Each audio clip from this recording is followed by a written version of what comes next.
Takže čaute ľudia, vítam vás Andrej u nového videa a toto video bude taká menšia informačka plus ešte aj tutoriál, takže informačka bude o tom, že budem natáčať Clash of Clans určite, možno aj Minecraft a chcem len povedať, že budem natáčať cez program recordable.mobi a ideme si teraz taký tutoriál ako stiahnuť.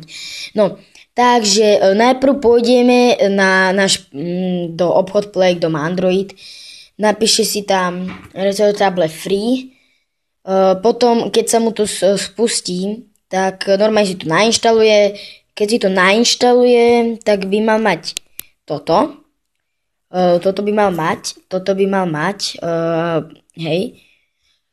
A vy normálne do toho pôjdete. Ja teraz, keby som do toho išiel, tak sa mi stopne video, proste sa mi zruší video, no akože, že ho chcem stopnúť. Ale to proste len takto pôjdete a tuto potom sa vám akože vnútri sa vám ukáže, že či chcete nainštalovať toto, tak vy to proste iba potvrdíte, nainštalujete to, buď vás to prehodí na stránku, alebo odrazu vám to nainštaluje.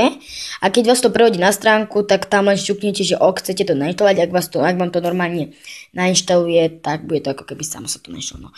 No potom do toho pôjdete, do toho aktivátora a proste len tam potvrdíte a už môžete natáčať. Maximálne viem, alebo asi sa mi to, že hodinu aj pol, potom vám to vypne a bude vám to od vás chcieť, aby ste si kúpili za euro 99 plnú verziu. Ja si idem kupovať asi tak cca za týždeň, za 2.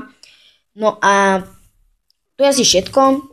Je to dosť dobré, ak máte dosť silný mobil, môže byť tak stredne silný a ak má aspoň 16 alebo aj 4 GB voľného, tak natočíte strašne toho. Zaberá to málo miesta, som že za minútu to zaberá nejakých 20 MB, čiže to je wow, to je dosť parádne. Mobil som zabieral okolo 50 MB až 100, keď som to mal na max kvalite a tu to mám na strednej kvalite, takže je to paráda.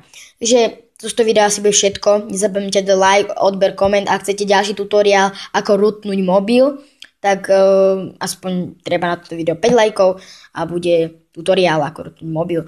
Čiže je to úplne ľahké. Dobre. Takže toto video bude všetko. Čus, bus, kaktus.